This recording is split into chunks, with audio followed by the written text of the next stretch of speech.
Hello everyone, welcome back. My name is Brian. We're going to be doing more Harry Potter and the Chamber of Secrets on Game Boy Color today. In the last episode, we got through a big portion of the story where we got freed from the Dursleys' house, we went to the Burrow, and we finally made it to what we thought was Diagon Alley, but we choked when we tried to use Floo powder. So now we're in Nocturne Alley. Now, this doesn't happen often, but some of the areas in this game have false walls. And by false walls, I mean it looks like there's an overhang, so you can't really go in, but you just walk through it. It's not often, but it does happen. And when that does happen, you can use that to go and get some like hidden items and things like that. So definitely explore as best you can, open up as many things, and just if you have a turbo button on your totally legitimate Game Boy Color, use it because it will be useful. It will sometimes do some annoying things, but like dialogue or whatever. So like if I try to talk to Mr. Borgin, he's like, yeah, there's nothing here for you, go away.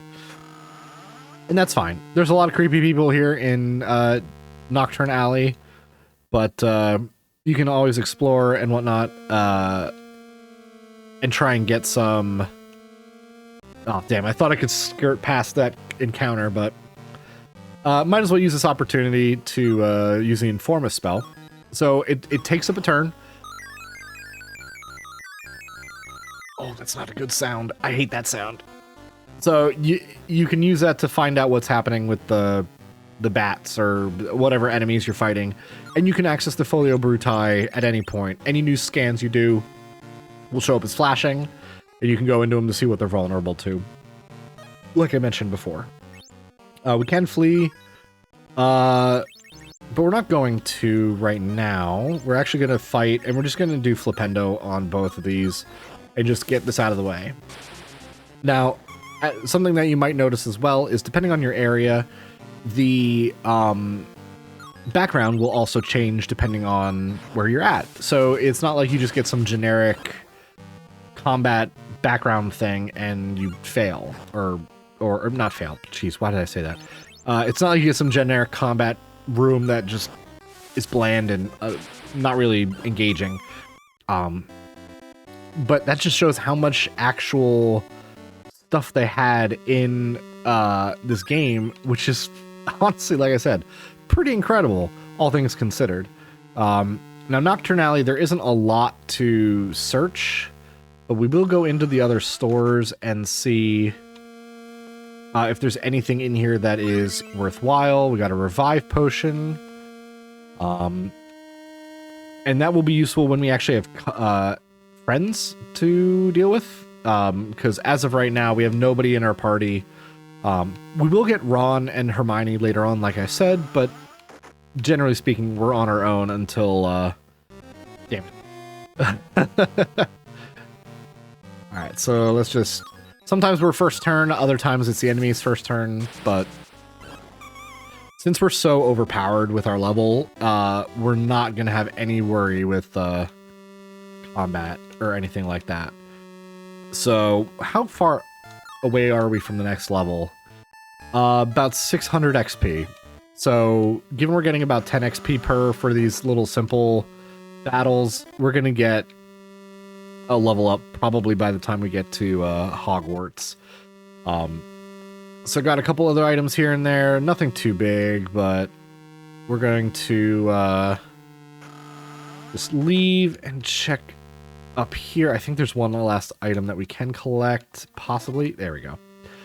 All right, so I'm not going to go and search for everything, but we're just going to try and make our way out.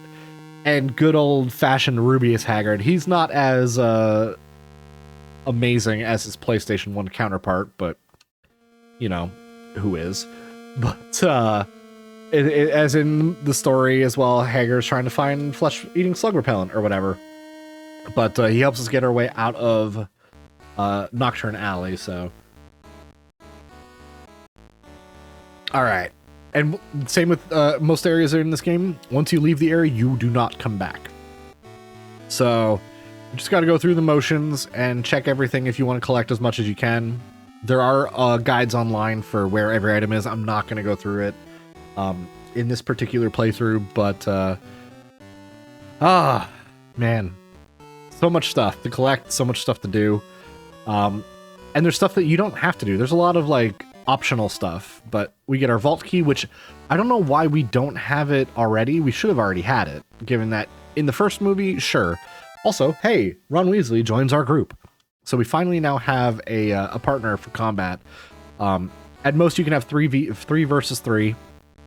And you can get into some interesting situations if you don't have enough people. But generally speaking, you're going to have enough. Now, we're not going to go immediately into getting our money from the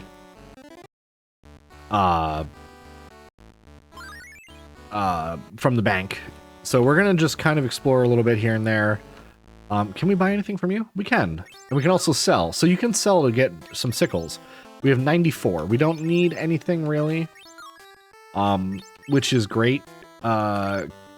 We can sell some stuff, but honestly, it's not really worth it unless it's very valuable. Most of the items, like the consumables, are not worth trying to sell unless you have a ton of them and you're just like collecting them from battles or whatever, but generally speaking, it's not worth it. So let's see. Do we have anything here that we can... oh yeah, that's right. There's a collector's club at the school. I'll go into that later. But it's very beneficial to finish all of the cards in a category. But I'll leave it at that. So we got new combos that have happened, and this is in reference to what happened in the first Harry Potter game. So Harry Potter and the Sorcerer's Stone, which was also on the Game Boy Color. It was in the similar style. We might play that at some point, but I never played it, so I don't know much about it or what's going on. So it's one of those that'll be a very like a true blue new game for me if we decide to do that. All depends on how this does. So we let's see, we just breeze through this dialogue because it's a little rough, but secret chests. Oh, okay, so he's explaining it now. There's secret chests in Hogwarts that can't open until you collect all cards in a particular category. So all charms or curses or the Hogwarts category, musicians or whatever. So we need those cards in order to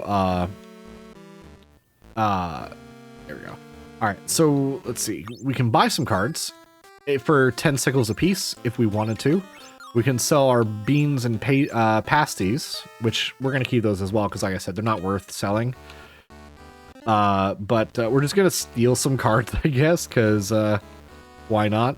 Now, I will say, not every... when you're searching an item or searching an area or counter or closet or whatever, an item is not found on every side.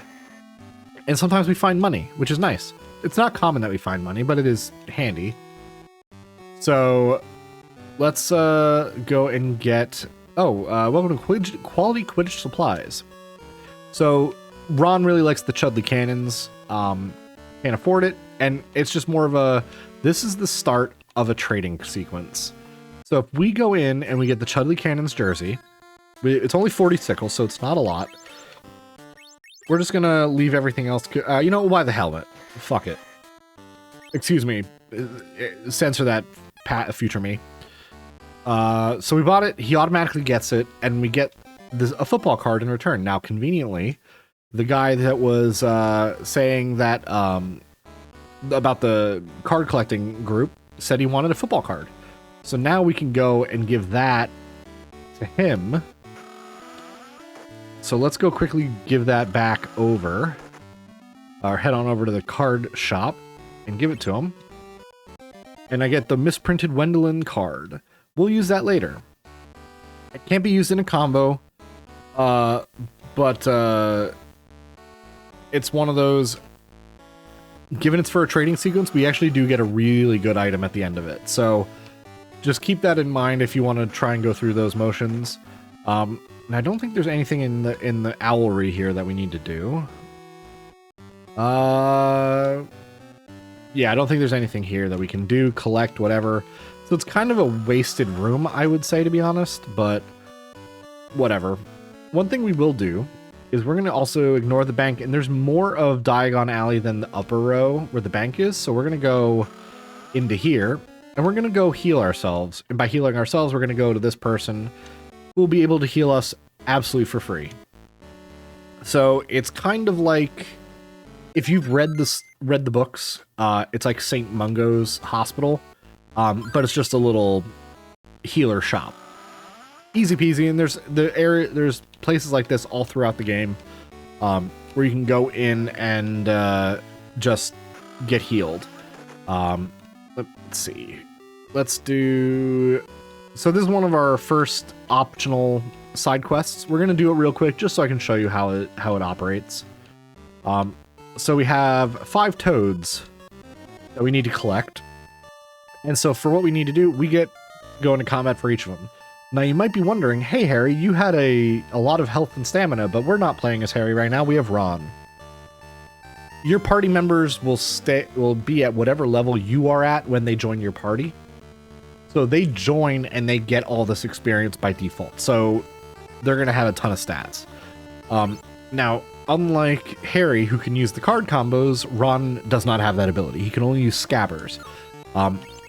Depending on the level of Scabbers and how many times you use him, you can increase the level of attack. Now, we, I think, have everything unlocked for him, but Pack Rat makes it so you can find stuff. Ratnip, I forget what does.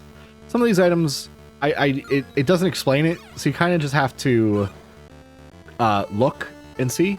But we did level 5 Gnaw. So what the Gnaw ability does is, as you can see, he's not moving, so we stunned him. We're just gonna Flipendo this guy,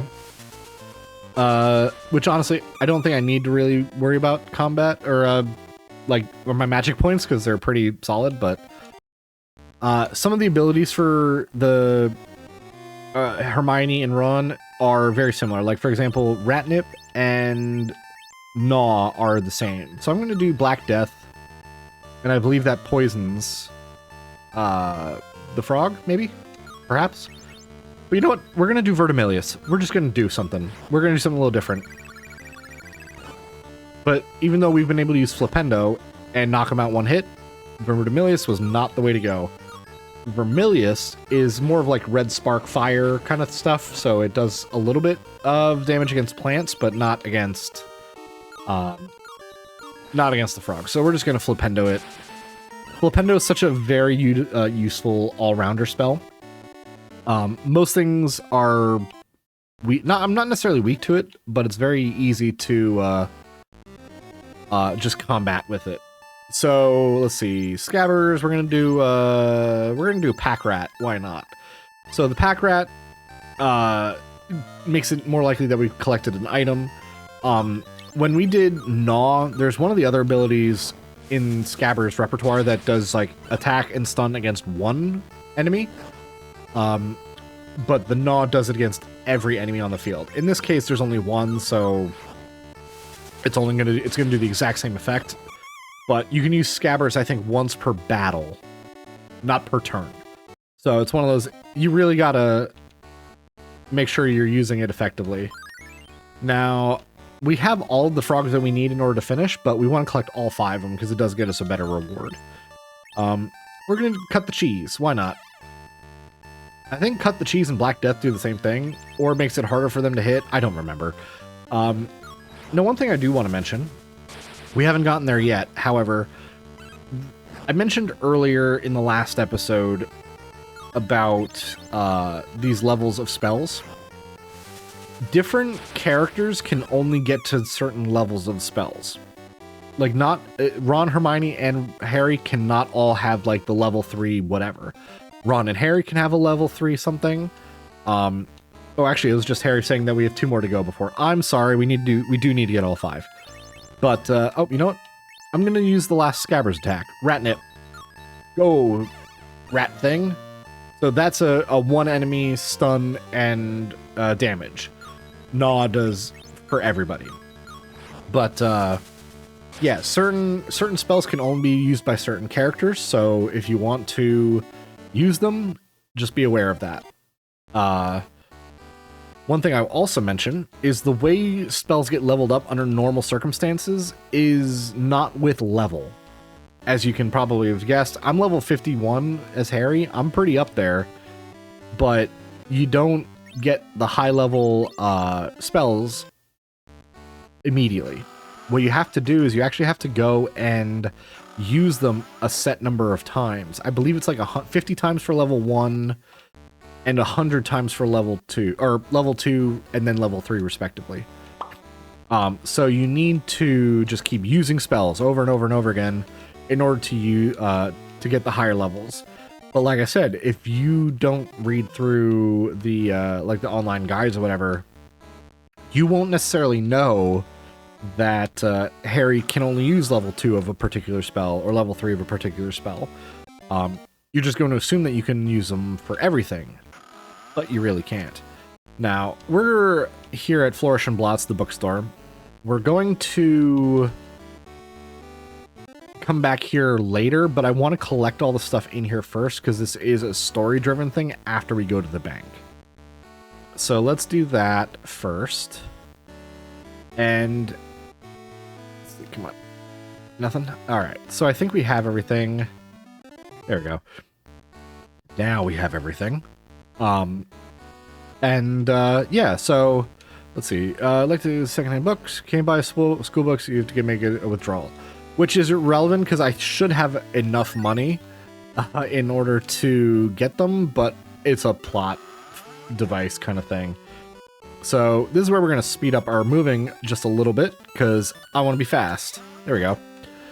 Alright, so we're in Gringotts. If we can talk to the goblins and stuff.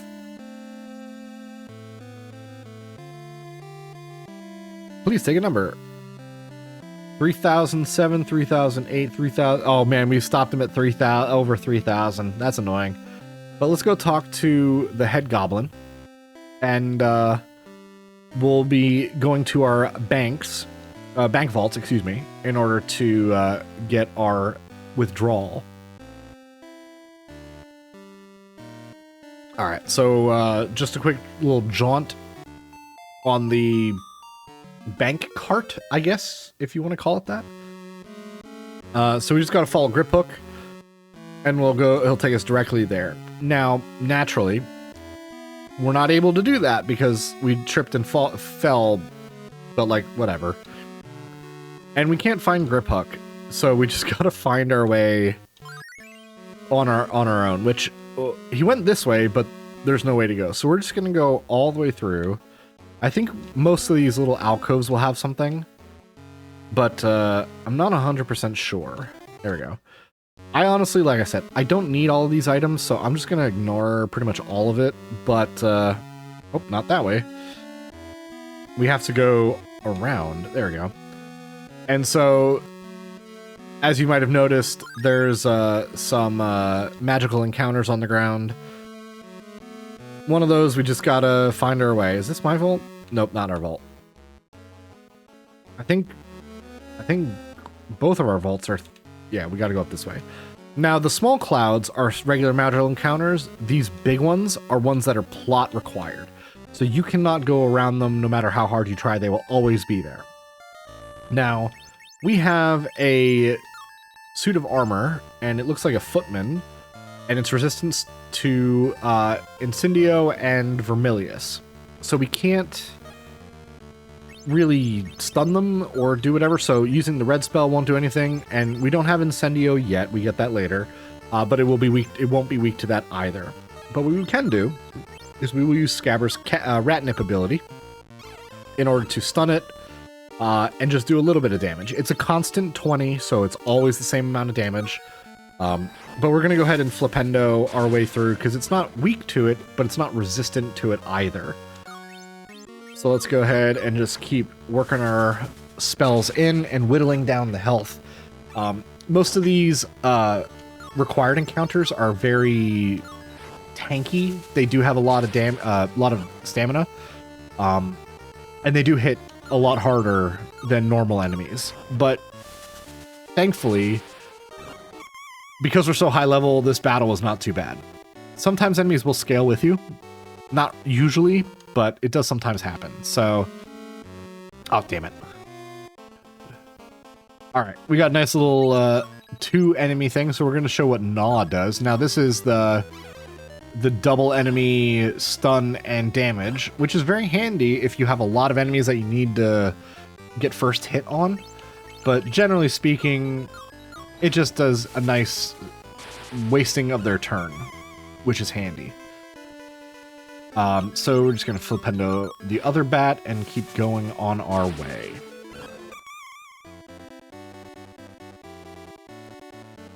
Alright, so moving on up. Here you are. Finally found Griphook. Alright, so we're going to go to Ron's vault first. And we're just going to go on inside there, but he's like, I don't know. It's like, oh, it's a big ass room, but there ain't much money, unfortunately. But 75 sickles. That's not bad. Alright. And so let's go on over to our vault. Now, if anyone knows anything about the, how much money Harry has, it's, Harry's like, hey, you don't have to come in, because he understands that Ron's family is not well off. But it's like, yeah, we got shit tons of money. But, yeah, so we only take enough for school, which Ron took 75, we're taking 300. So we took 4 times as much money as him. And so it's like, all right, we got our money, we can get on out of here. Griphook left us, so we just got to find our way out, which thankfully it's not too bad of a maze. It's one of those, if you've never played it, you will have to kind of explore a little bit to find your way out, or in and out. But generally speaking, it's not too bad. So, with most... damn it.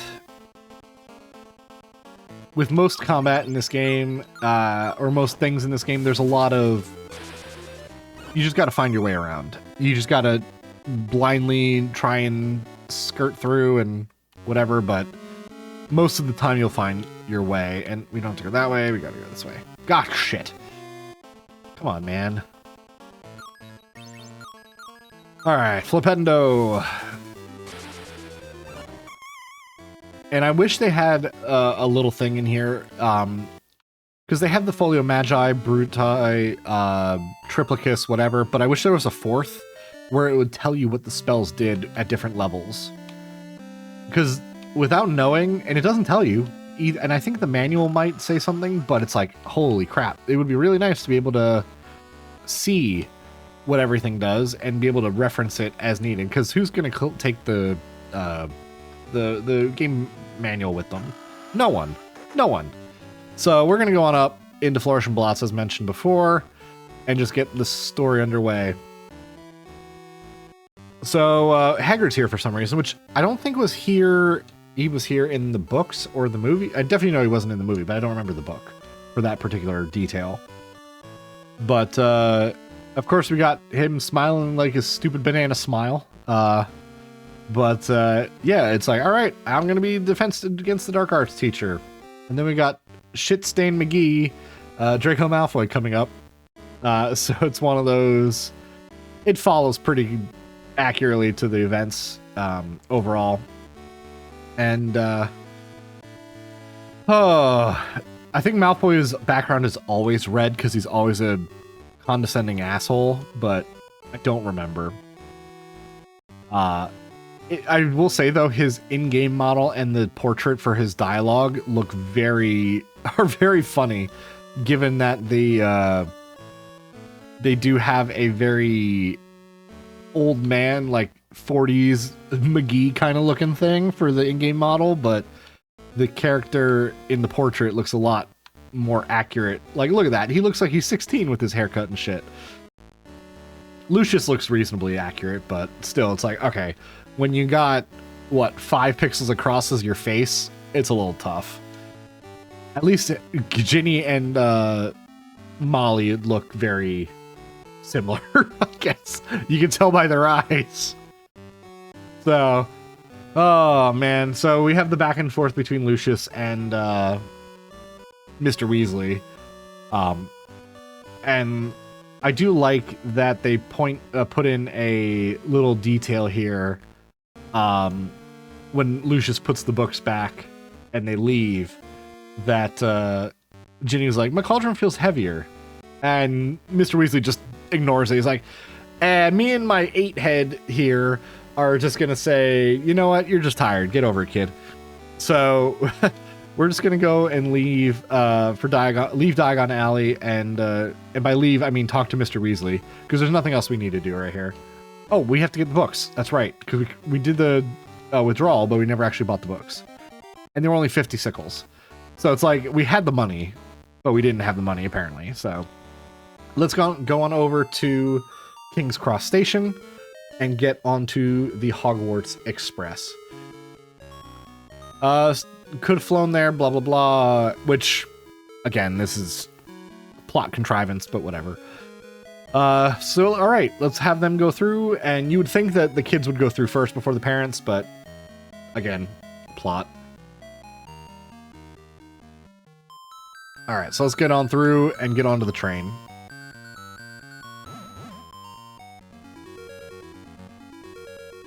So it's been sealed. What are we gonna do? How do we leave? So you can walk through King's Cross a little bit. There was platform 10 on the right there, and then platform 9 here on the left. You can talk to these people, but you don't have to. We're gonna ignore everything else here and just walk in the street. And we're gonna go on up to Ron's dad's car, so we can use the car. And so let's just go on fly. So the train must have left, and we have no real choice, unfortunately, at this point. So we're going to do this. Ooh, and it shows that Dobby was there. So it actually kind of gives you a little bit of info as to how that happened or whatever ahead of time. But yeah, we got to fly the Ford Anglia. So we got to fly left and right. We got to go through the smoke rings to make the car speed up. And the score is dependent on that. And we also get bonus points by flying into... we get bonus points by flying into the coins. Now, if we fly too slowly, we will lose points. Now, in the story, I don't really think that matters, to be honest. I will say, though, this is pretty solid in terms of, like, control. So, it's nice. So, as you can see in the lower right, we are starting to lose points if we get too far down. And I don't really care about the points, to be honest. So if we go slow, it doesn't matter. And honestly, the farthest we will go forward is halfway up the screen. So it doesn't really... it's not like we can just get all the way to the front of the train or anything. But as long as we're not dragging on the bottom of the screen, we will at least gain points. The further up, the more points you gain. But... again, it really does not matter. If you want to get a high score in the mini games on the main menu, sure, you want to stay up as far as you can, not miss any of the rings or the coins. Now, when I played this earlier, not for this playthrough, but when I was just kind of getting reacquainted with how this game actually played, there are retro achievements. Now, I have completed this game 100% with the retro achievements, which is where my knowledge of the hard minigames comes in, because some of them are crazy difficult. This minigame, for example, would have an achievement where you would have to collect 20-something coins or something like that in order to just get that achievement, or get a high score of above a certain amount. Other games, you have to get a perfect master or perfect score or something of that nature. But it's interesting. If you have ever played old games and you were like, hey, I want a little bit more replayability for some things, or hey, I want to show how good I am at certain things, retro achievements is the way to go. So we fly, we crash, Ron's wand is broken, which will actually be a gameplay mechanic in due time. So we're now in the Whomping Willow. We really don't have to worry too much about combat unless we just kind of sit still and whatever. Or if you're trying to do the Folio Bruti, but we have one required encounter here. So we got to go and do it. But it's for the tree. And I don't believe the tree has any Folio Bruti scan. I don't believe. I'll double check. Chickens, spiders. We got the Willow Branch. Okay, so we got the Willow Branch. So it does have a scan, but it's not vulnerable or resistant to anything. So we just have to hit it, I guess. There's not really anything else to do. So we're gonna use the red, only 20 damage, not a ton. So we're gonna try the green. 5, even worse. So let's try Flipendo. Maybe that'll do more. 0, but doesn't mean that it's completely resistant to it. It's just that that particular roll, because remember, this is an RPG. That particular combat roll was a 0. But Flipendo seems to be doing good, so we're going to continue using that. When the time comes, I will explain Ron. I will show you what Ron's weakness is, now that he has broken his wand. But we've got our way out of the Whomping Willow. And it's like, hey, the car's driving away, which it did in the movie. This just kind of tells you more so than shows you. But again, this is one of those where the game, on the platform for which it is, does a really good job. But they had limitations. I will say, though, the amount of space that you have to walk around before you go to a new screen is pretty solid, all things considered. I don't think we need to do anything outside. It's also nighttime, so there isn't much else to do. But made it into Hogwarts. We're finally in the main foyer. So they're gonna all at dinner, and we have to just sneak on upstairs. Unfortunately, we can't do that because Snape has found us.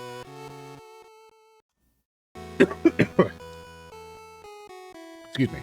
All right, so we can explain, and of course, because in the movie as well, they're like, hey, weren't you happy with your fame already? You got to do more stuff. We're going to be threatened with expulsion. So, thankfully, here comes Dumbledore and Professor McGonagall. And we didn't think. Whoops. Dumbledore says about writing the parents, and if something else happens, we're going to be expelled. Which, you know, it happens. Whatever. But it's Harry's life, I guess. But we're going to get reported for detention, and we'll have to do that later. But we don't do it right now, thankfully. So there's going to be some maps and stuff. This is just Dumbledore saying, hey, if you played the last game, things have been moved around. Don't think you know where everything's at anymore. So let's go up to the dormitory before everything gets a little spicy. So before that happens, though, we're going to end the episode there. I thank you all for watching. I will see you guys next time. If you liked the episode, please leave a like and a comment of what you enjoyed. And I will see you guys in the next one. Have a good one.